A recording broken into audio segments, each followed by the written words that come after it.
So ayun guys, third stop natin, Gimbal Church.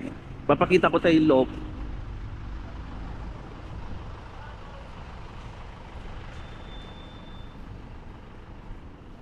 Tara guys, pasok tayo sa loob.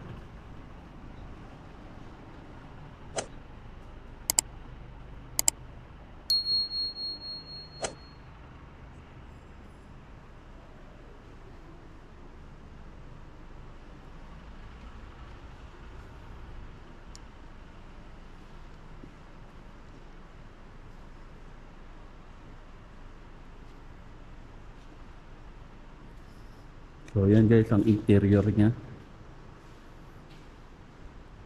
Ito natin pinakaharap guys.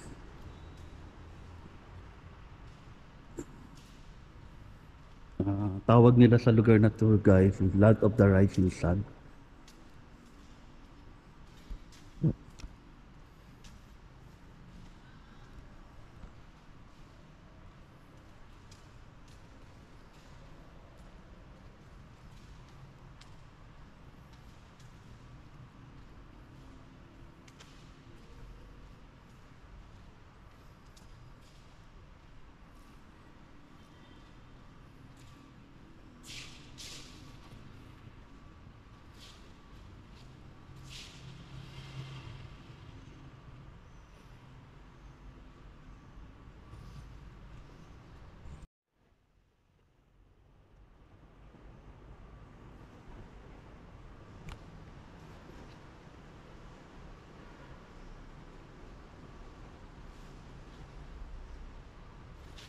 So yan guys, ang interior ng church, Gimbal Church.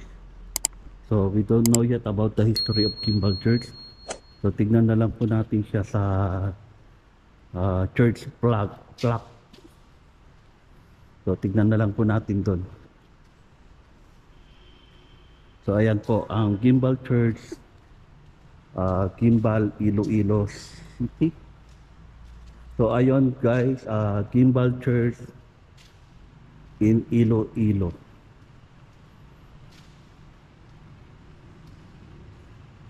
Simple lang naman siya guys, simple church lang siya. Pero makaluma rin.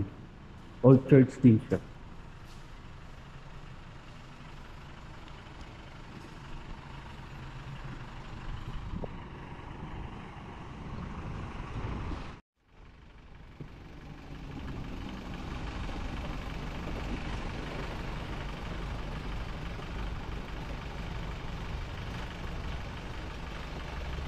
So yun guys, this is my second church na pinuntahan ko dito sa Iloilo.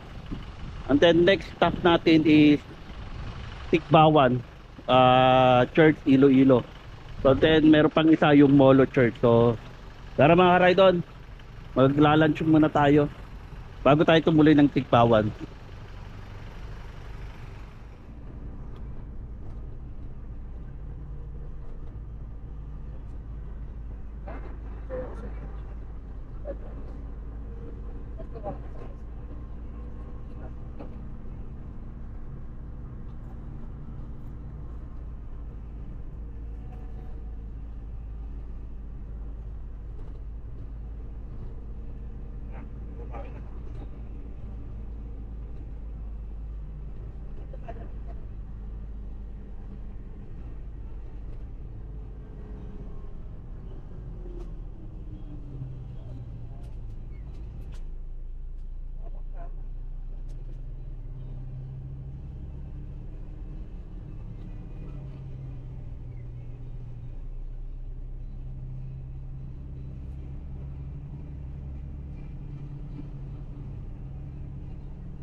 So yun mga karaydon, after natin mananghalian, so third stop natin ng church, Tigbawan Church. Ayan mga karaydon, nasa likod.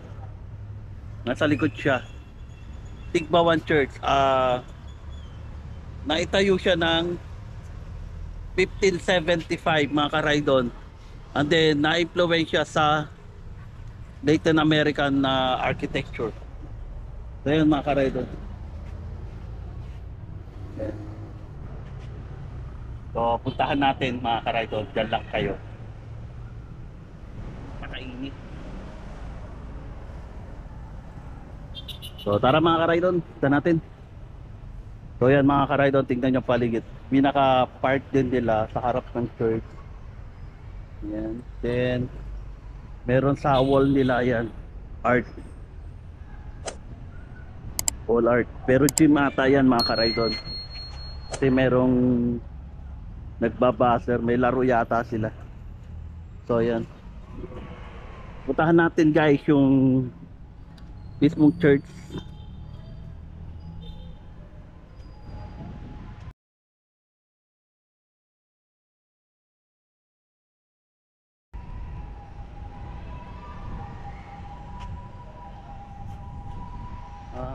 Sa mga bago lang dyan, please don't forget to subscribe.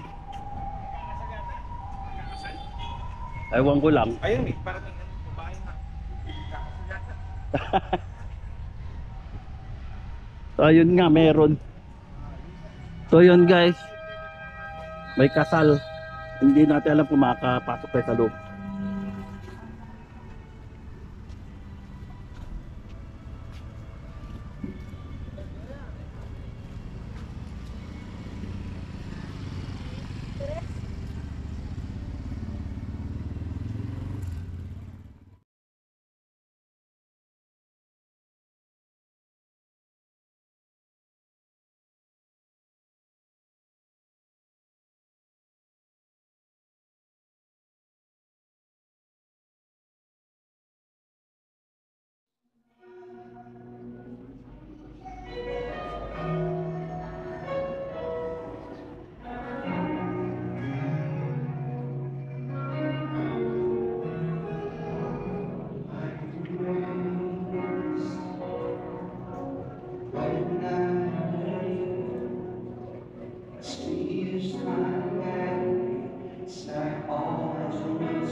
So yun mga karaydon, nandito na ako sa Tigbawan, sa loob ng Tigbawan Church.